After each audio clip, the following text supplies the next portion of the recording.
hoping for the 1 seed, creaking the door open a little bit for this Wemby campaign that is just rushing into your TV screens lately? Boy, I tell you what, I haven't talked to anybody in Oklahoma City. So I'm speculating, and I don't even mean with the organization. It doesn't even, that's not even really relevant.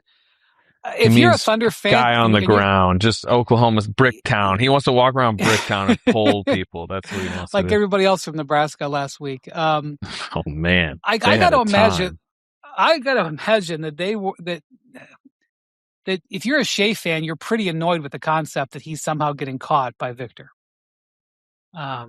Even though Victor is doing some amazing stuff, like he is not slowed down. It's not like he's had a slump or something like that. Right. And his team's just won 12. They just lost for the first time in a month. And like, it's very out there amongst people who are voters like us, people saying, I don't know, like maybe Victor. And like, I can just imagine that the Shai fans are not happy. Number one, I was there the game that Shai hit the step back on the Nuggets to, the game winner, which felt like the clincher for the MVP. I have all the answers. I just got to wait for the questions. That felt like, okay, MVP's over. And Vegas kind of agreed, right? Didn't he go to like minus 1,000 or something that night? And I'm not sure how much he shifted. But that I knew it wasn't over. You know why? Yeah. There's always time. Yeah, and like honestly, like if it was a good move by Wembanyama to like really vocalize it, like and again, it's part of why I asked Draymond last night in his press conference, and he gave that 4-minute 40-second answer. Well, I always appreciate Draymond's being loquacious, but he was being ridiculous. Well, the defensive part. There's two sides of his answer, and I think you're going to get to the ridiculousness of the defensive part, which is fine. You can go ahead. But the part I actually asked him about, and it's the second half of his answer, which is interesting, is like, I believe, and I think he believes, that when you do vocalize, as he has done in the past, as he did last year and vaulted himself in the Defensive Player of the Year campaign, if you start a conversation as he did, it makes it more likely you win the award. So I do think Wembanyama doing what he did made him more likely to win MVP. You can get to Draymond's other part of his argument. Well, that's what Jaylen Brown did too. Was it like a month or 6 weeks ago, Vince? Like where he was like, I'm the best two-way player in the league.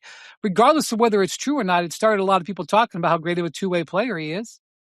The amazing thing, and I said this on Get Up, it's almost like he told someone, hey, ask me about MVP.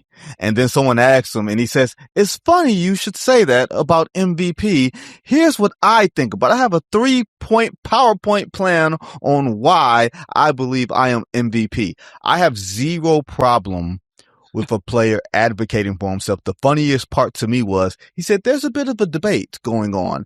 I didn't know there was a debate going on, but he created one through the power of his own conversation. And the next day it was, is Victor Wembanyama the MVP? And you're forced to actually ask and consider the question. I thought matters had been kind of adjudicated a little bit. Yeah, well, I think that we're headed for one. Bontemps is going to do his poll here pretty soon.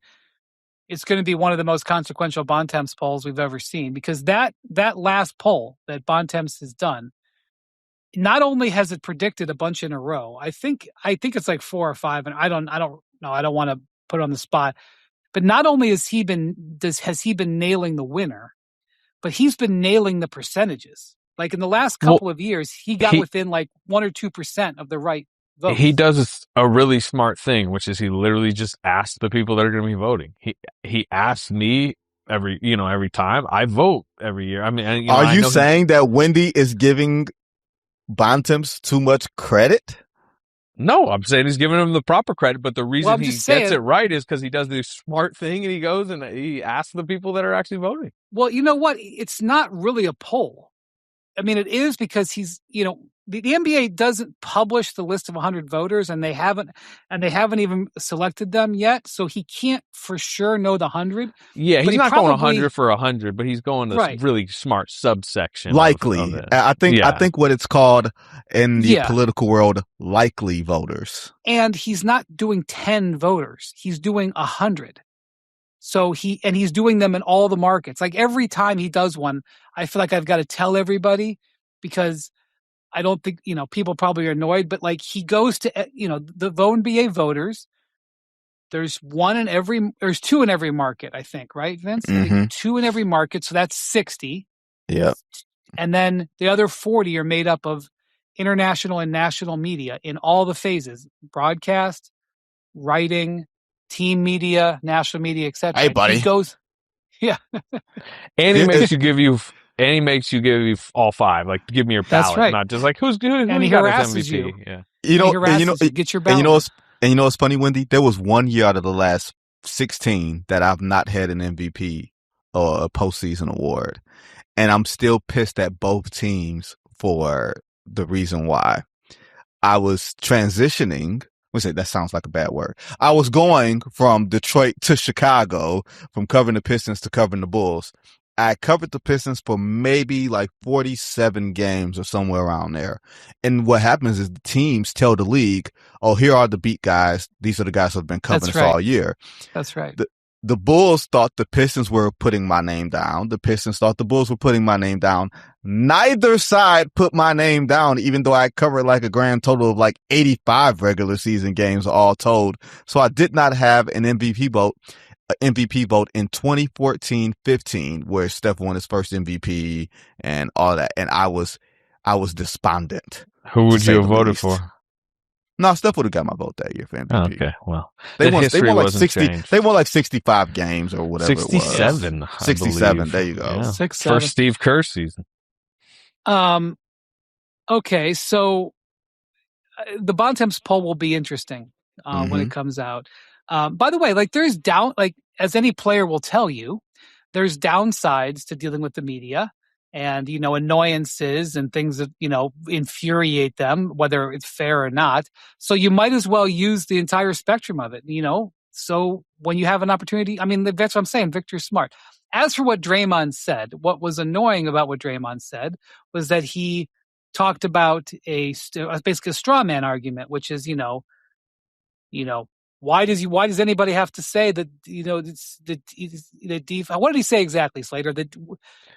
He felt that Wemby saying defense is 50% of basketball was taken by the shows that you guys are on every morning as like a profound statement of like, wow, we just learned today that defense is 50% of basketball.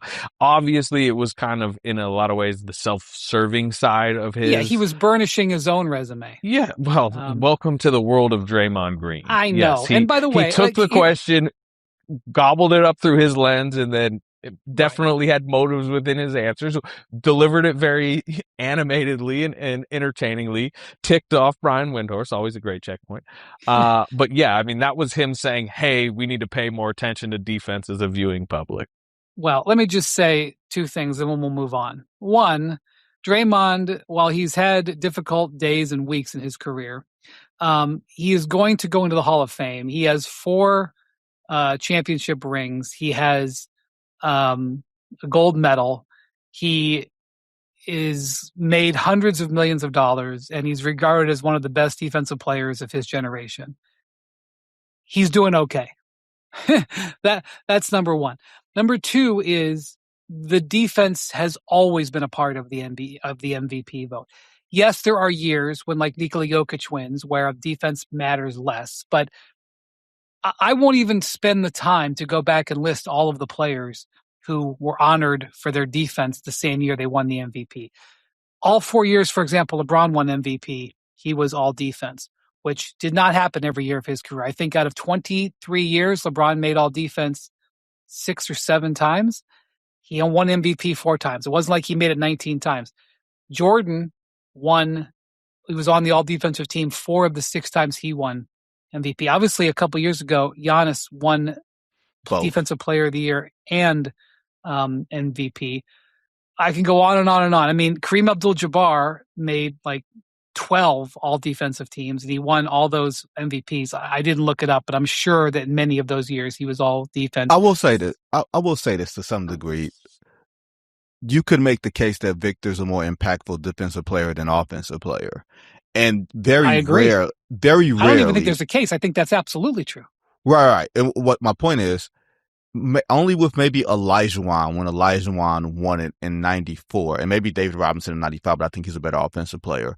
Could you make the argument that the MVP was a more impactful player on defense than offense. I don't think Draymond meant that, but I'm saying that this would be a rarity in that instance if he won the award, if his greatest value is on defense in a league now. Well, let's be honest, we don't say jack bo diddly about defense. Like, the league has tilted the axis far more towards offense than it has. Well, that was the point that Stephen A made today mean? when I was on First Take. He's like, if Draymond has a beef, it's the league doing this. I mean, this Shai armbar, and I don't even know if he pioneered it, but he uses it most effectively, which, by the way, Jalen used against Shai last night. And there was in that Minnesota-Houston game, which was one of the crazy games of the year, there was one key play where Julius Randle basically threw a punch.